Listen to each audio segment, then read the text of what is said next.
Market లో invest చేసి మీ డబ్బులు డబుల్ చేసుకోవాలనుకుంటున్నారా? సుందరరామిరెడ్డి గారి లైవ్ సెమినార్ కి అటెండ్ అవ్వండి.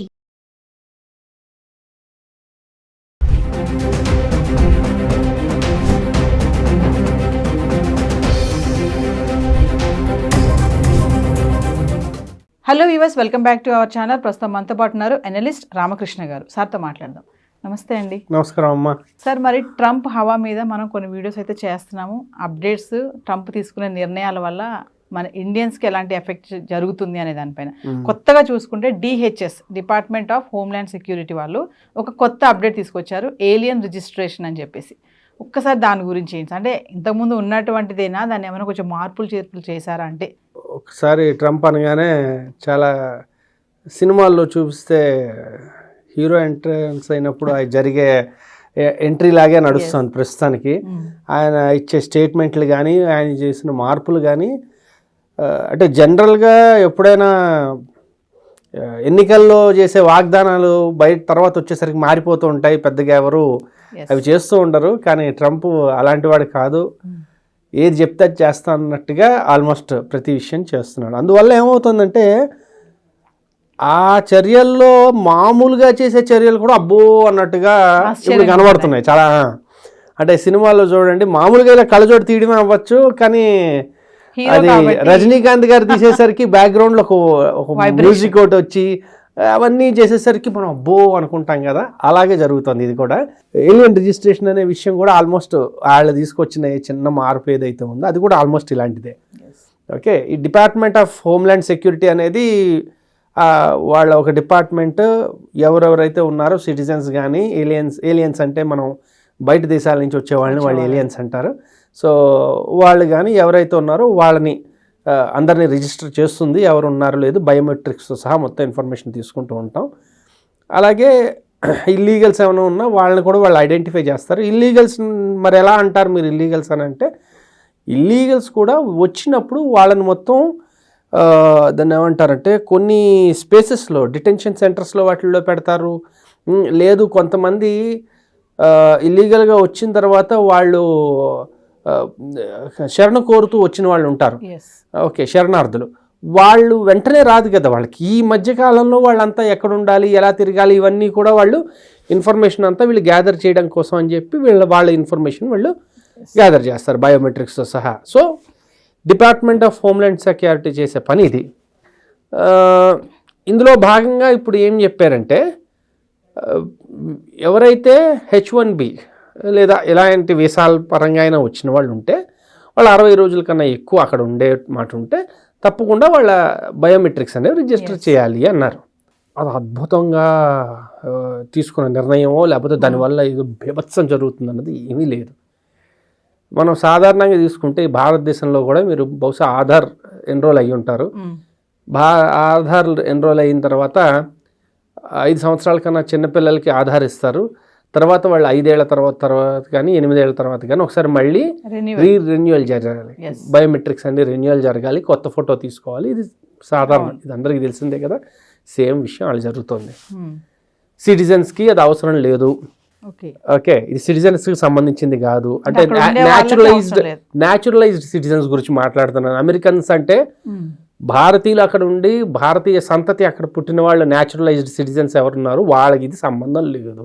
ఓకే, వీసాల మీద వెళ్ళే వాళ్ళు ఎవరున్నా, ఇది భారతదేశానికి ఒకదానికే కాదు, వీసాల మీద ఎవరైనా అక్కడికి వెళ్ళినప్పుడు పిల్లలు ఎవరైనా ఉంటే వారు నెక్స్ట్ 14 ఏళ్ళు దాటిన వాళ్ళైతే అంతకు ముందు ఇన్ఫర్మేషన్ కాకుండా మళ్ళీ రిజిస్టర్ చేసి పెట్టాలి అని చెప్పారు. ఓకే, చాలా చిన్న మార్పు. దానివల్ల దాన్ని ఏమంటారు, ఏమైనా వీసా పరంగా కానీ ఇవిగా కానీ ఇష్యూస్ రాకుండా ఉండడానికి.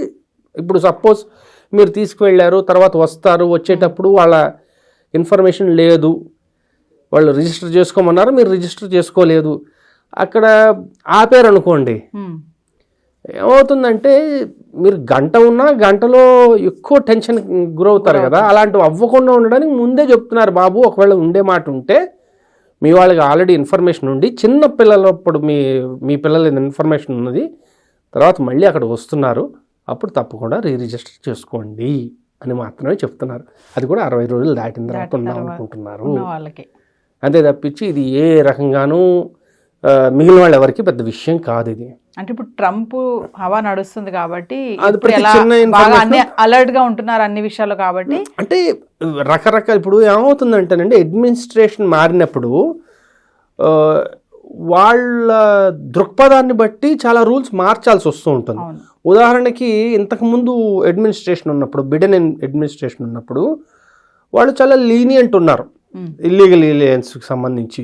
వాళ్ళు శరణార్థుల్ని కానీ లేదంటే ఎలాంటి అన్డాక్యుమెంటెడ్ వాళ్ళని కానీ విపరీతంగా వాళ్ళ దేశంలోకి రానిచ్చారు. ఎస్. ఓకే, వాళ్ళకి రానిచ్చి వాళ్ళకి వసతి కల్పించి వాళ్ళకి చాలా రకాలైన సౌకర్యాలు ప్రొవైడ్ చేశారు. మరి అలాంటప్పుడు ఏమైంది, వాటికి సంబంధించిన రూల్స్ అండ్ రెగ్యులేషన్స్ చాలా మారి ఉంటాయి కదా. అలాగే ఇప్పుడు కొత్త అడ్మినిస్ట్రేషన్ వచ్చింది. కొత్త అడ్మినిస్ట్రేషన్ ఏముంటుంది, మేము చాలా చాలా స్ట్రాంగ్గా ఉంటాము ఇల్లీగల్ ఎలియన్స్కి సంబంధించి, అన్డాక్యుమెంటెడ్ వర్కర్స్ గురించి కూడా మేము చాలా స్ట్రాంగ్గా ఉంటాం. ఈవెన్ లీగల్గా ఉండే వాళ్ళకి సంబంధించి కూడా, అది గ్రీన్ కార్డ్ అవ్వచ్చు, లేకపోతే ఇంకేమైనా H1B వీసా అవ్వచ్చు, లేకపోతే ఇంకే రకమైన వీసాల మీద వచ్చిన వాళ్ళకైనా కొంచెం నియమాలు అనేది మారుస్తుంటాం. మారుస్తాం, అది సరళతరం అవ్వచ్చు, కఠినతరం అవ్వచ్చు. ఆయన ఏమని చెబుతున్నాడు, నాకు చాలా తెలివైన వాళ్ళు, చాలా ప్రొడక్టివ్గా ఉన్నవాళ్ళు ఈ దేశానికి కావాలంటున్నాడు.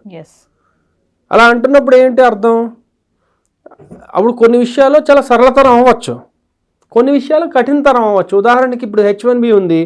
H1B ఇప్పుడు ఎలాంటి వాళ్ళకి ఇస్తున్నారో దానికన్నా ఇంకా ఎక్కువ స్కిల్స్ ఉన్న వాళ్ళకి మాత్రమే ఇస్తామని అన్నారు అనుకోండి, అది వాళ్ళ ఇష్టం. కాబట్టి మార్పులు సహజం అని అందరికీ ముందే తెలుసు. ఇందులో భాగంగానే ఈ మార్పు, ఇది చాలా చిన్న మార్పు. దీనివల్ల అసలు ఎవరు పెద్ద భయపడాల్సిందేం లేదు. వాళ్ళు రిజిస్ట్రేషన్ని అప్డేట్ చేస్తున్నారు. అలానే నిర్లక్ష్యంగా ఉండడానికి కూడా లేదు కదా. అసలు నిర్లక్ష్యంగా ఉండకూడదనే ఉద్దేశంతోనే వాళ్ళు చెప్తున్నారు, బాబు ఇది మేము మార్చుకుని ఒకవేళ పెద్దవాళ్ళు అవుతున్నారు కాబట్టి అది రిజిస్ట్రేషన్ చేసుకోండి, మీకే మంచిది అన్నారు. చేసుకుంటే ఉత్తమం.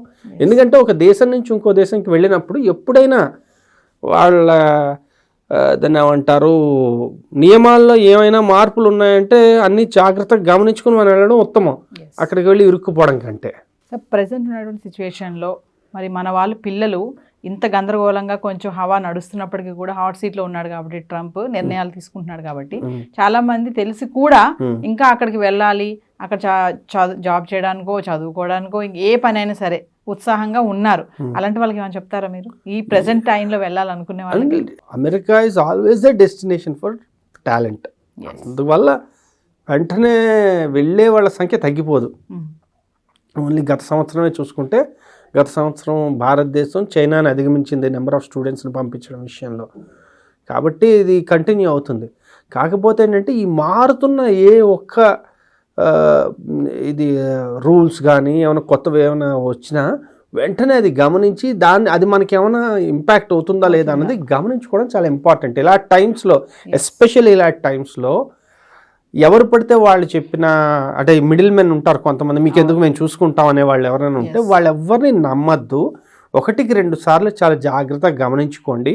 మీ తాలూకా స్టేటస్ లీగల్గా ఉందా లేదా, ఏ పర్టికులర్ పీరియడ్స్లో ఎలాంటి స్టేటస్ ఉంటుంది. అంటే ఉదాహరణకి మీరు ఎడ్యుకేషన్ కోసం వెళ్ళారు, ఎడ్యుకేషన్ చదువుతున్నప్పుడు ఒక స్టేటస్ ఉంటుంది, ఓపీటీలో ఉన్నప్పుడు మీకు ఇంకో స్టేటస్ ఉంటుంది, రకరకాల ఇవి మారుతుంటాయి. వాటి తాలూకా ఇంపాక్ట్ మీకు ఏంటి అన్నది చాలా జాగ్రత్తగా మీరు తెలుసుకోవడం చాలా మంచిది. ఎందుకంటే ఆ విషయాల్లో చాలా మార్పులు జరుగుతున్నాయి. అందుకని వెళ్ళడం అనుకోవడం అందరి ఇంట్రెస్ట్, వెళ్ళాలనుకుంటే వెళ్ళచ్చు. కాకపోతే ఇప్పుడు రూల్స్ అయితే మాత్రం 1-2 సార్లు తరచి చూసుకోవడం ఉత్తమం, వెళ్తే మంచిది. అంతే. Thank you sir. ఓకేనమ్మా.